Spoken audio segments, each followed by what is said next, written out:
Boa noite a todos.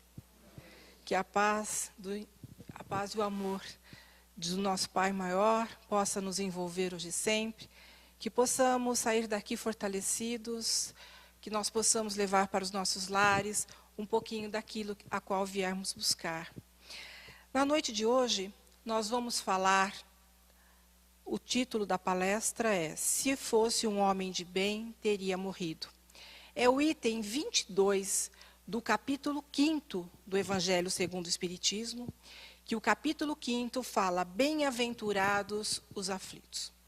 Quem estudar esse capítulo vai poder perceber que todo ele fala da dor.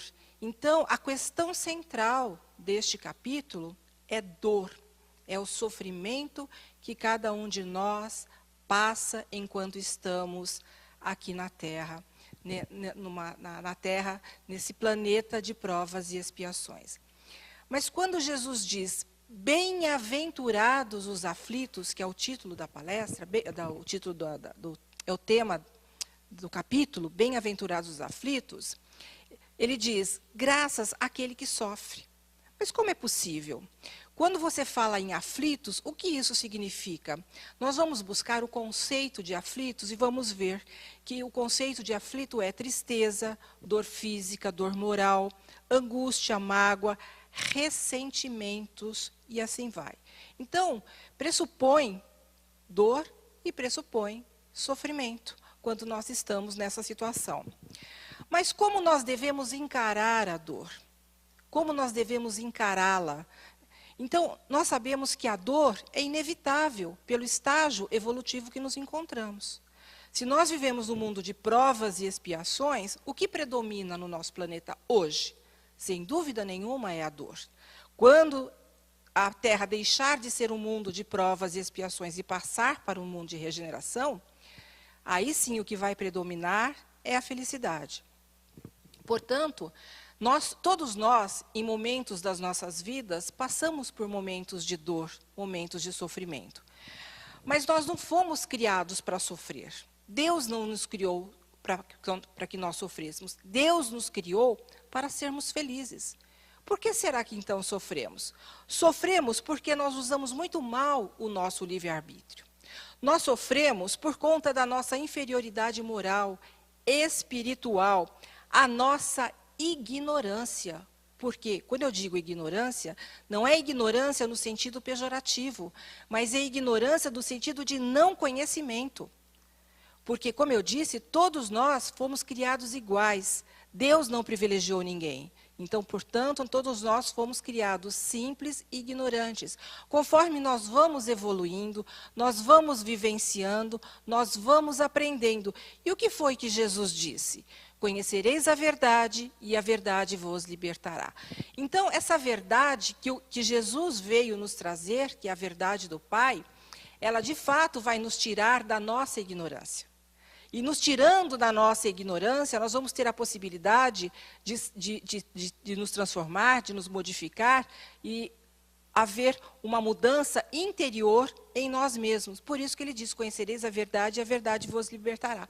E nós sabemos que Jesus, que foi o nosso mestre e continua sendo o nosso mestre, o maior pedagogo que nós já tivemos, porque a missão de Jesus foi justamente trazer ensinamentos importantes para que nós encontrássemos mais rapidamente o caminho da felicidade. Foi para isso que ele veio. Sendo ele o governador planetário do planeta Terra, ele poderia ter enviado outro missionário, mas não, ele mesmo quis vir, ele quis estar entre nós. Mas quando ele aqui estava para retornar à pátria espiritual, o que foi que ele disse? Eu não vos deixarei órfãos, eu rogarei ao Pai, que envie em meu nome o Consolador. Aquele Consolador que vai ter condições de dar continuidade naquilo que eu comecei. Mas vai poder falar muito mais coisas, que ele não disse na época, porque os espíritos ainda ignorantes não tinham amadurecimento espiritual suficiente para determinadas informações. E hoje nós sabemos que a doutrina espírita é esse Consolador. Esse Consolador que veio também nos auxiliar, nos consolar, nos instruir. Então, nós dizemos que a doutrina espírita também é pedagógica, porque se Jesus foi o maior pedagogo da humanidade, e a doutrina espírita dar continuidade àquilo que Jesus começou há mais de 20 séculos, nós podemos dizer que a doutrina também é pedagógica, que vem dar continuidade a nos auxiliar, a nos esclarecer, a sairmos dessa ignorância, a sermos pessoas melhores e termos a condição de olhar para nós mesmos e fazer a reflexão e as mudanças que são necessárias. Então, esse capítulo, Bem-aventurados os aflitos, fala da questão da dor, fala da questão do sofrimento. Porém, na noite de hoje, nós vamos abordar um item deste capítulo, que é: se fosse um homem de bem, teria morrido. E é interessante que quando uma pessoa, muitas vezes má, sofre um acidente, algumas pessoas dizem assim: nossa, uma pessoa má, né, sofre um acidente, nossa, por quê, né? Ela conseguiu sair dessa situação ilesa. E o contrário também é verdadeiro, quando uma pessoa, muitas vezes boa, sofre um acidente e desencarna, o que as pessoas dizem?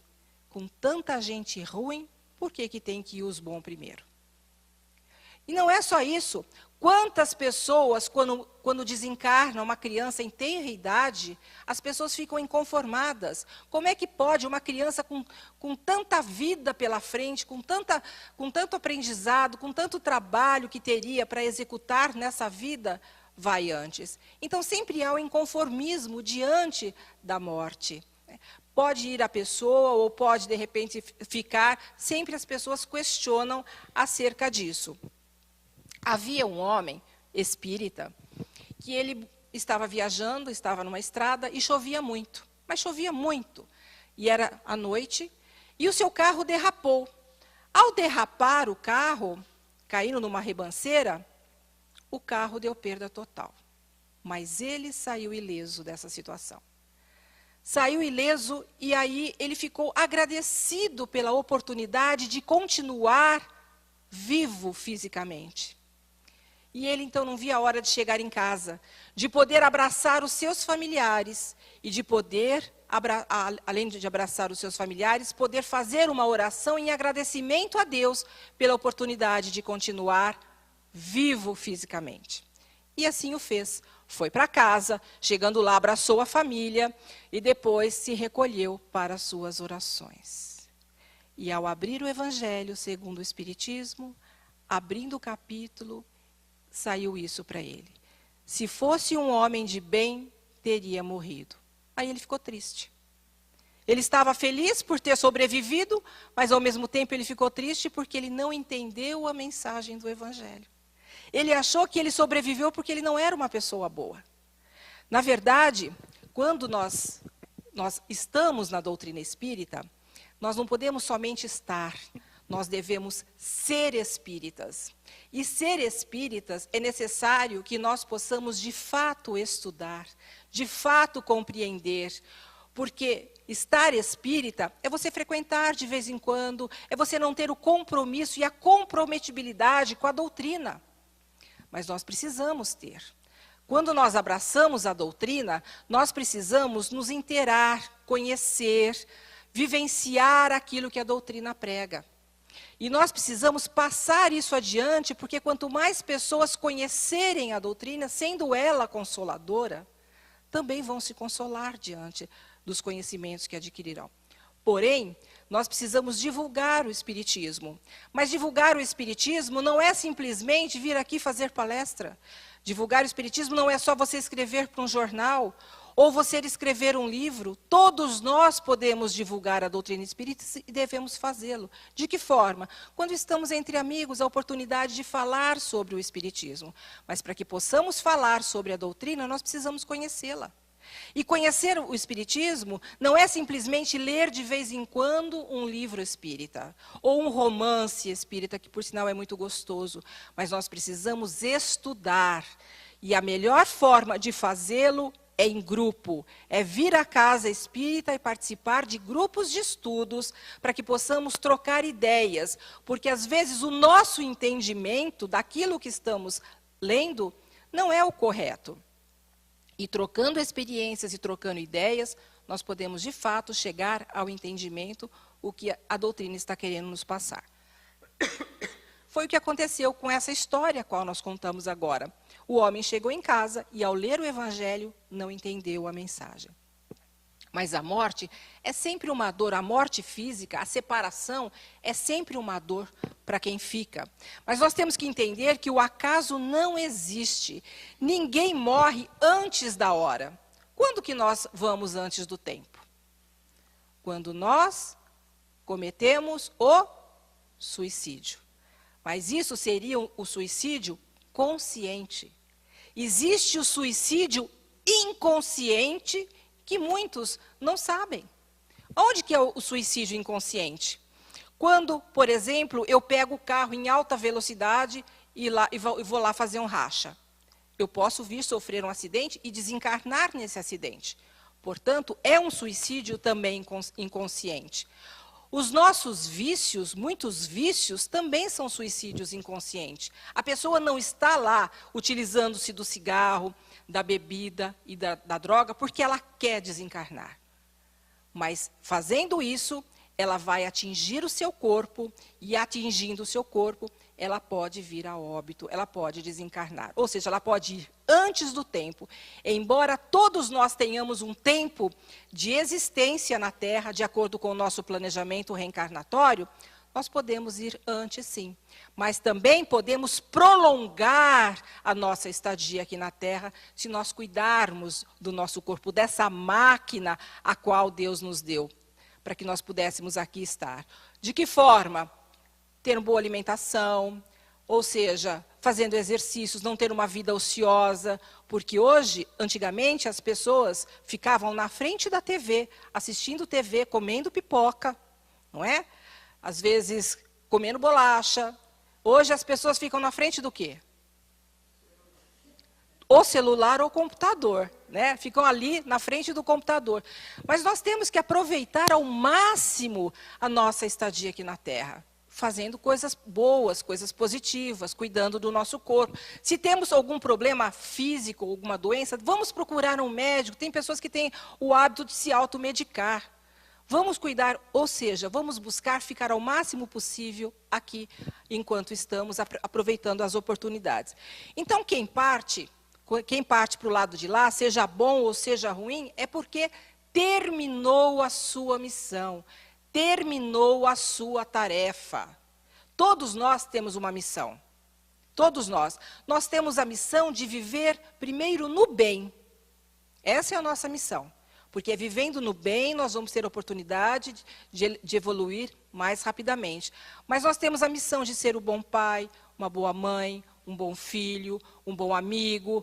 Nós temos que buscar ser fraternal para com as pessoas. Essa é a missão de todos nós. Mas tem outras missões também que nós temos, né, diante das profissões que nós abraçamos.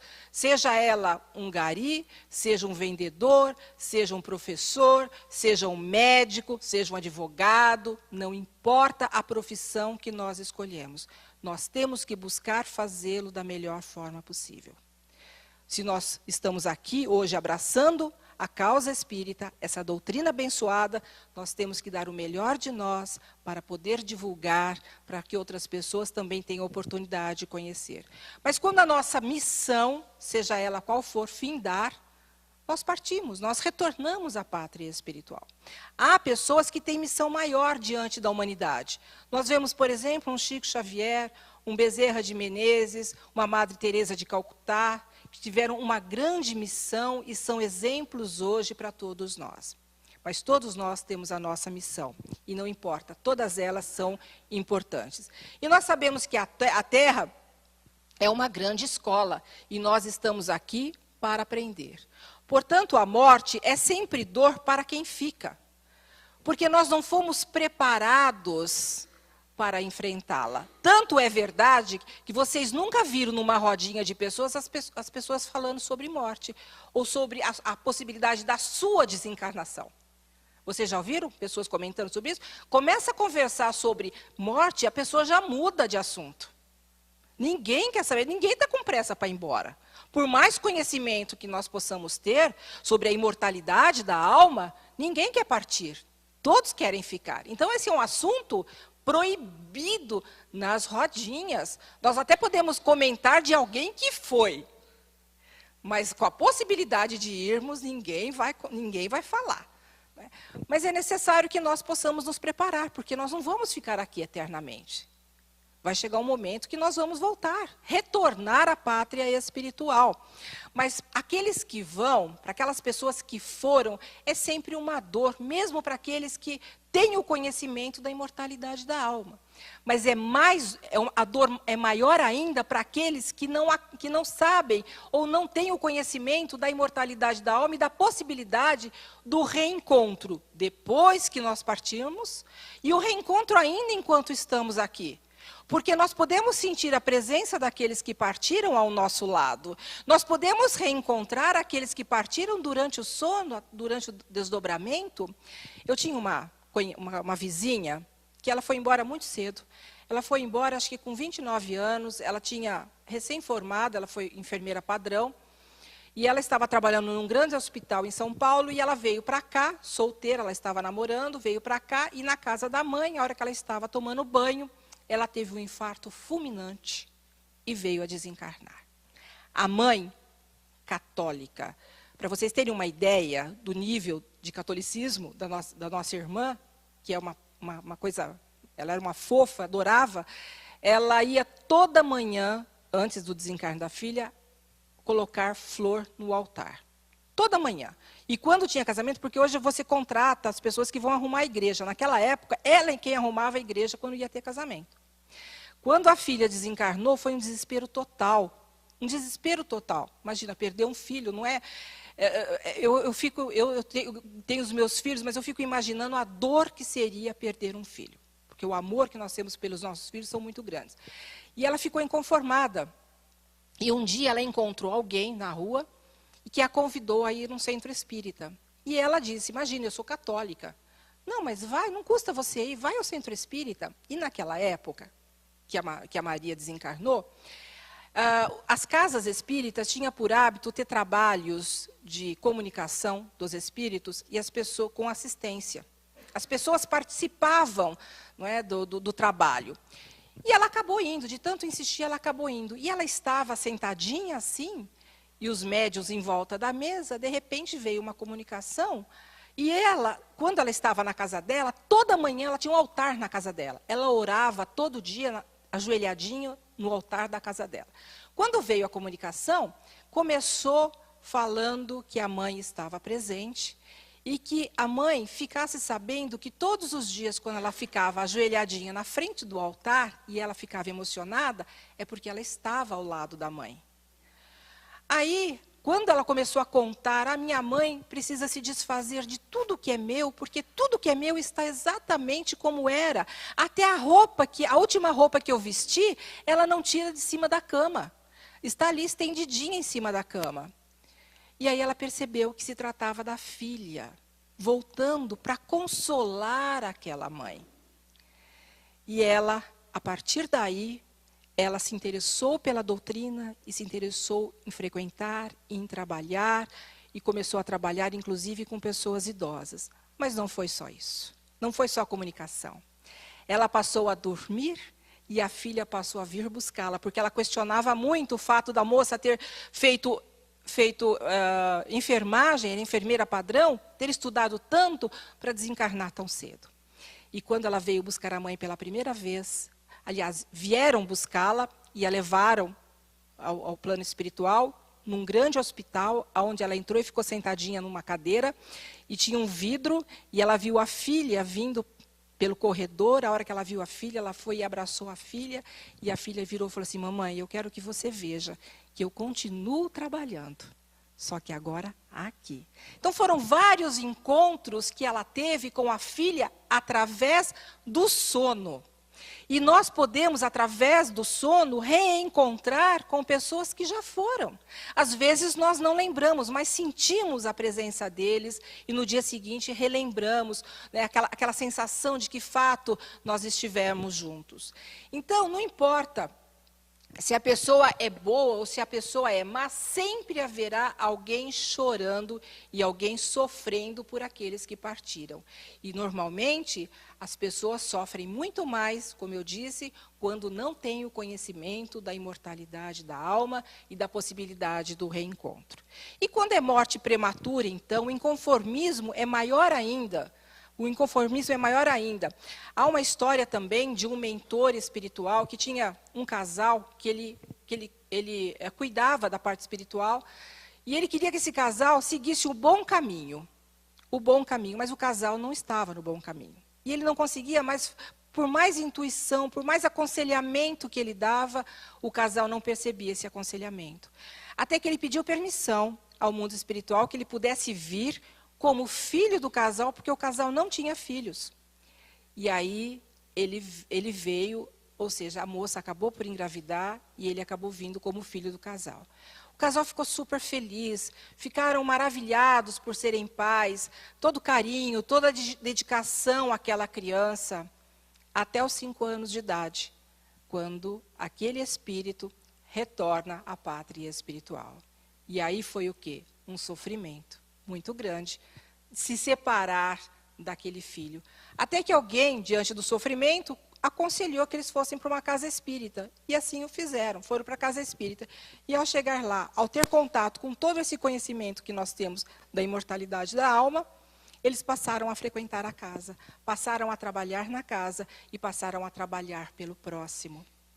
Então vejam só, a intenção do mentor, ele conseguiu. Porque ele conseguiu fazer com que aquele casal pudesse trilhar o bom caminho.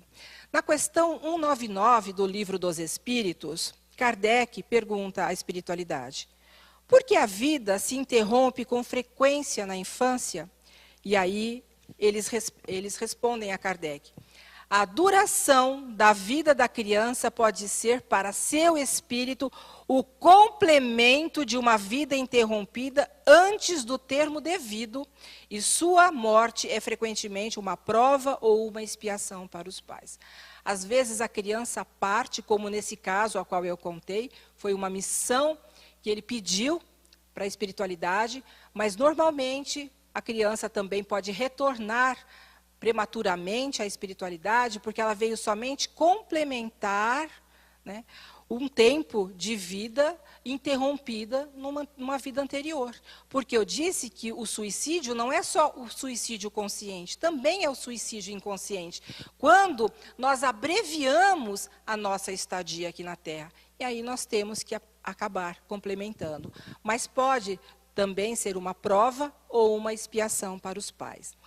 No Livro dos Espíritos, na questão 258, Kardec também pergunta aos espíritos: no estado errante, ou seja, na espiritualidade, e antes de começar uma nova existência corporal, o espírito tem consciência e previsão das coisas que lhe vão acontecer durante a vida?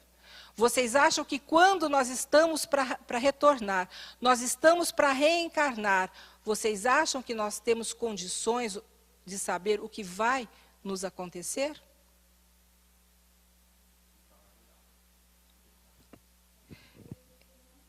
Na verdade, nós mesmos escolhemos o gênero de provas a qual nós queremos passar. Nós escolhemos, nós participamos do planejamento reencarnatório, com o nosso protetor e com outros espíritos amigos. Nós sabemos aquilo que mais ou menos vai nos acontecer, embora tenha o livre-arbítrio. E ele fala, ele próprio escolhe os gêneros de prova que deseja sofrer, e nisso consiste o seu livre-arbítrio. Nós sabemos mais ou menos o que vai nos acontecer. Mesmo sendo uma prova ou sendo uma expiação e trazendo dor e sofrimento, nós podemos amenizar aquilo pela qual nós estamos passando. Chico Xavier conta a história de um homem que era uma pessoa muito boa, muito caridosa. Todos o amavam profundamente, porque ele era um parceiro, um companheiro, e era espírita. E ele trabalhava numa tecelagem. E trabalhando nessa tecelagem, ele simplesmente, manuseando aquilo, ele veio a perder um dedo. E foi uma revolta geral o fato dele ter perdido o dedo. Como é que pode uma pessoa tão boa dessa? Onde estava Deus nesse momento que permitiu que essa pessoa pudesse perder o dedo? Mas ele nem aí, nem um pouco preocupado com o fato de ter perdido o dedo, fez todo o curativo e chegou à noite, ele foi para o centro. E ao chegar no centro veio uma mensagem, que talvez a mensagem não fosse para ele, porque ele estava bem, ele não estava revoltado, mas talvez a mensagem tenha vindo para os revoltosos, que dizia que numa vida anterior ele moeu o braço do seu empregado num moinho e, ao tomar consciência do que fez depois do desencarne, ele pediu que voltasse nessas condições, que perdesse o braço também. Mas diante do seu comportamento, diante daquilo que ele fazia, o bem que ele fazia ao próximo, a espiritualidade amenizou aquilo que ele tinha que passar. Ele não perdeu o braço, mas perdeu o dedo, ou seja, a sua prova continuou, ou a sua expiação continuou. Então, se há uma programação para a morte prematura, como um acidente, um acidente, a pessoa que tem que passar por aquilo, ela vai passar por aquilo, né? Aquilo irá de fato ocorrer. Vocês já ouviram falar de bala perdida? Não é bala perdida, é bala achada. A pessoa estava no local certo, na hora certa, para que aquilo acontecesse.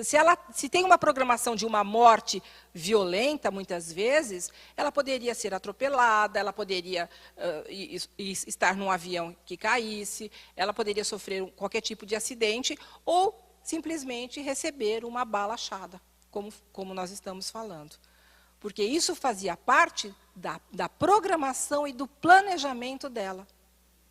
Então, nós precisamos estudar a doutrina para que nós possamos, de fato, compreender. Porque multidões regressam à espiritualidade diariamente em circunstâncias trágicas, como incêndio, desmoronamento, terremotos, afogamentos, acidentes aéreos, automobilísticos.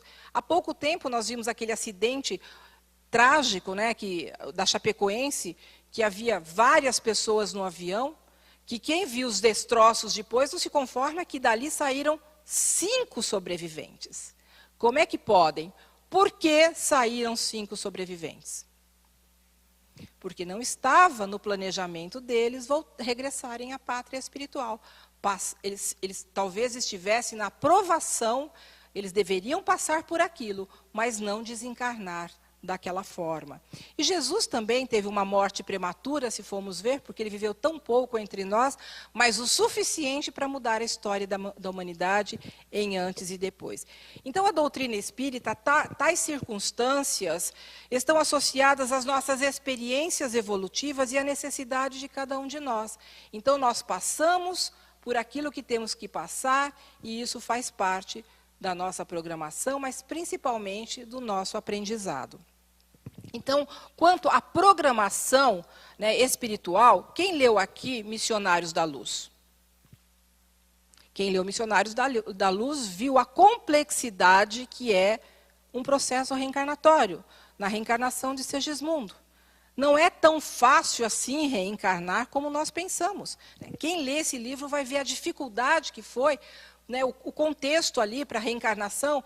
É preciso fazer um planejamento de como vai ser o corpo, planejar certinho, fazer o molde, fazer a escultura do corpo. Tudo isso é necessário. Reencontrar pessoas que possam estar juntos, o pai e a mãe que vai receber. Não é tão fácil assim a reencarnação. É mais fácil o desencarne do que o reencarne. Então, é nessa programação que está determinado mais ou menos o tempo de estadia aqui na Terra. Se eu tenho um tempo planejado de mais ou menos 80 anos para viver aqui na Terra, eu posso viver um pouco mais, porque não tem dia e hora marcada. Eu posso viver um pouco mais, como eu posso ir um pouco menos, dependendo de como eu estou vivendo. Chico Xavier, ele falava muito da bênção da reencarnação, quando ele dizia: já que nós estamos encarnados, vamos ficar o máximo possível, porque é tão difícil encarnar. E de fato, não é fácil a reencarnação por tudo isso que nós falamos, mas não só por isso. A Terra, de acordo com a espiritualidade, tem 3 vezes mais espíritos desencarnados do que encarnados. 3 vezes mais. Na época dos meus avós, as famílias eram numerosas. Eram os 10 filhos, 12 filhos, 15 filhos. E aí, conforme foi passando o tempo, foi diminuindo as famílias, né? 8 filhos, 7 filhos, 6 filhos, 5 filhos. Hoje eu pergunto para a meninada, para a moçada, quantos filhos vocês querem ter? Elas fazem assim. Umas fazem assim. Nenhum. Agora, nós precisamos estar na matéria, nós precisamos reencarnar para continuar evoluindo. Como é que vai ser para esses espíritos que estão na fila da reencarnação poderem reencarnar se não vão ter corpo suficiente para isso? A espiritualidade vai ter que dar os pulos lá.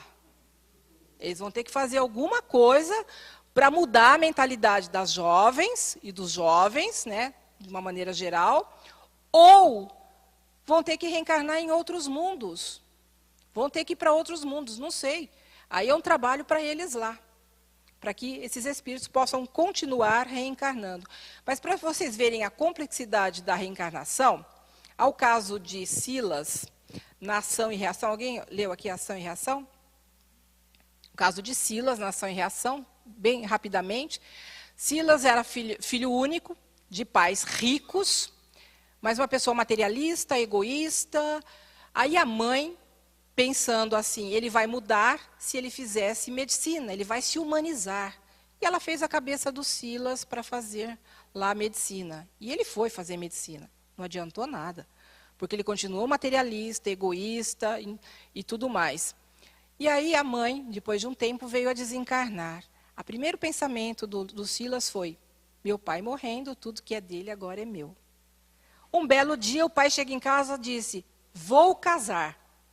Silas falou, mas vai casar? Vou. A moça era só 30 anos mais nova que ele. Aí o Silas falou, meu Deus, vai casar com uma moça 30 anos mais nova? Não vai ter jeito, eu vou ter que dividir o que é meu com ela. Tudo bem. Aí ele começou a manipular essa moça. Porque ele descobriu que ela teve um namorado, que foi o primo, começou a manipular e botar na cabeça dela para ter um caso com o primo. E a moça foi e teve um caso com o primo. E ele, esperto, o que ele fez? A moça estava, a madrasta, com o primo na própria casa, ele levou simplesmente o pai para dar o flagra nos dois.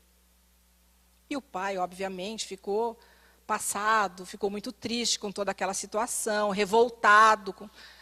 Até que um dia a moça veio a óbito através de veneno.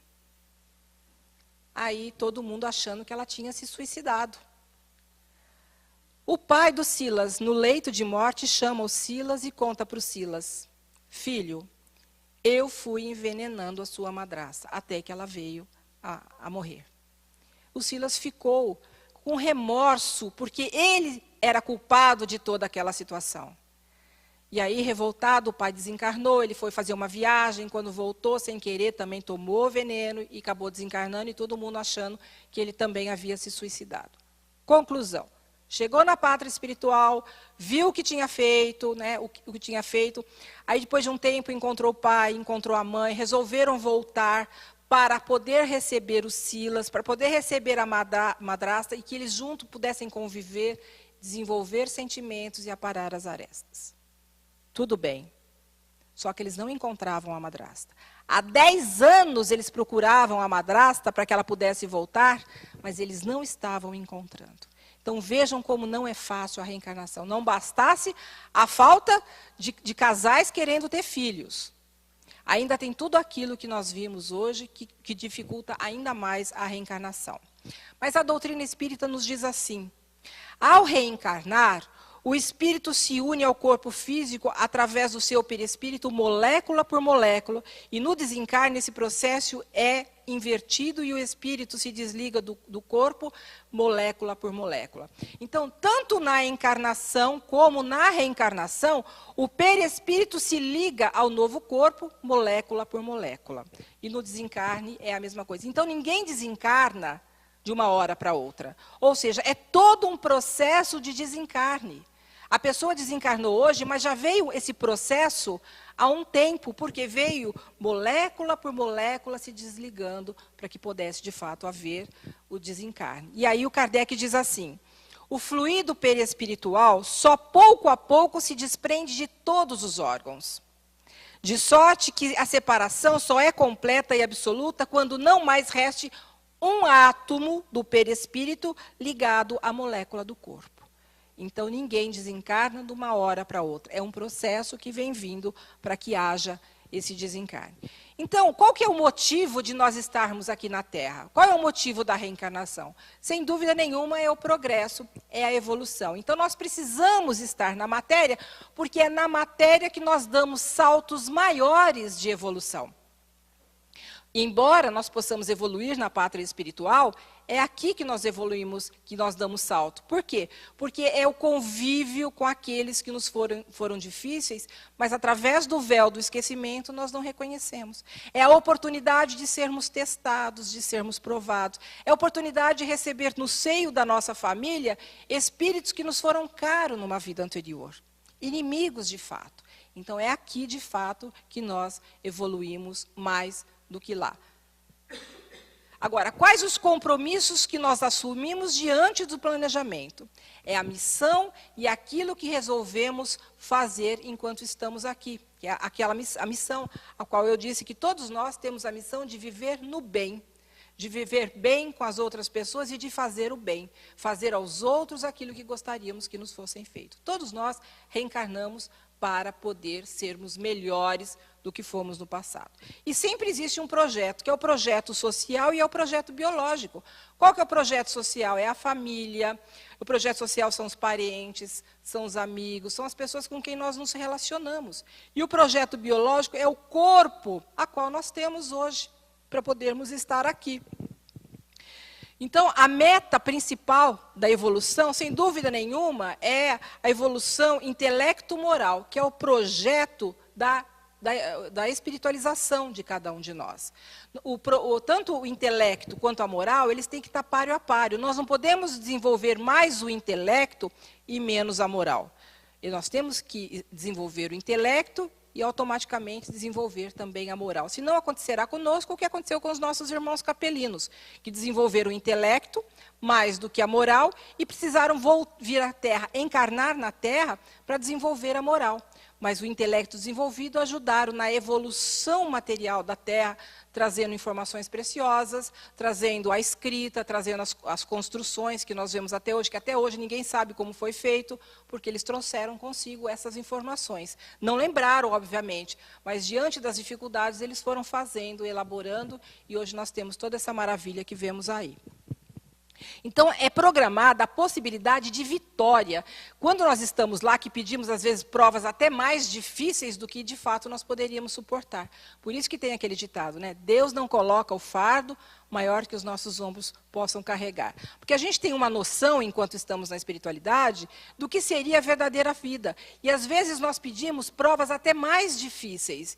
E aí a espiritualidade fala, não, você só pode ter aquilo que, de fato, você vai sair vencedor desta encarnação. Porque senão, e mesmo assim, né, nós nem sempre conseguimos fazer aquilo que de fato viemos fazer, porque aí consiste também o nosso livre-arbítrio. Então, o planejamento reencarnatório visa a necessidade de crescer em conhecimento, capacidade afetiva, amor e caridade. E nós temos que começar pela caridade. Através da caridade, nós vamos desenvolver o verdadeiro amor. Porque ninguém entende o que é o amor, né? Mas o verdadeiro amor é o desejo de fazer o bem ao próximo. Então, para se fazer o bem ao próximo, nós temos que começar com a caridade. Que a caridade é o ato que nós deixamos fluir o amor. Então, é através da caridade que nós vamos, de fato, exercitar o amor. Nós temos que vencer a nossa ignorância, a intolerância, o orgulho, o egoísmo, a inveja, o preconceito ou pré-conceito que todos nós trazemos. A doutrina espírita, por muito tempo, foi julgada, né, como sendo uma doutrina ruim, uma doutrina que era doutrina do diabo, como muitos falavam, até as pessoas passarem a conhecer, porque o preconceito é a falta de conhecimento. E hoje ela é respeitada. Muitos respeitam a doutrina espírita porque passaram a ver o trabalho que é realizado, porque a bandeira da doutrina espírita é a caridade, porque fora da caridade não há salvação. Quando meu irmão estava internado, ia sempre uma freirinha lá no Hospital São Paulo visitar todos os quartos. E um dia ela foi visitar o meu irmão e ela virou para mim e falou assim: filha, eu posso fazer uma oração para o seu irmão? Eu falei: claro que pode. Ela falou assim: que religião você é? Eu sou espírita. Que coisa linda, você é espírita. O espiritismo é a verdadeira religião de Jesus, porque fala de caridade. Gente, eu me emociono até hoje de lembrar do que essa freirinha me falou. Eu falei: eu posso abraçar a senhora? Eu posso beijar a senhora? Porque eu achei ela tão fofinha de falar sobre a doutrina espírita, porque eu, particularmente, eu gosto muito da minha doutrina, e todos nós que abraçamos, nós gostamos, não queremos que ninguém fale mal dela. Nós não queremos. E quando ela falou para mim que a doutrina espírita prega de fato a caridade, isso me emocionou muito. Então vejam só que o preconceito está sumindo através do quê?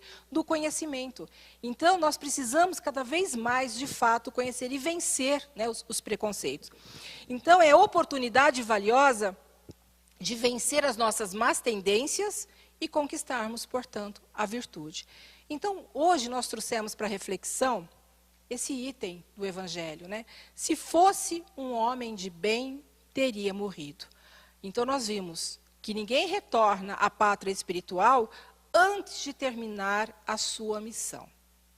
Ninguém parte antes de terminar a sua missão. Isso tem a ver com o nosso planejamento. Nós podemos ficar um pouco mais ou podemos ficar um pouco menos, de acordo com como nós estamos vivendo. E cada um chega do lado de lá com a bagagem que amealhou aqui, ou boa ou ruim. E é isso que vai determinar a minha próxima encarnação. Como será a minha próxima encarnação?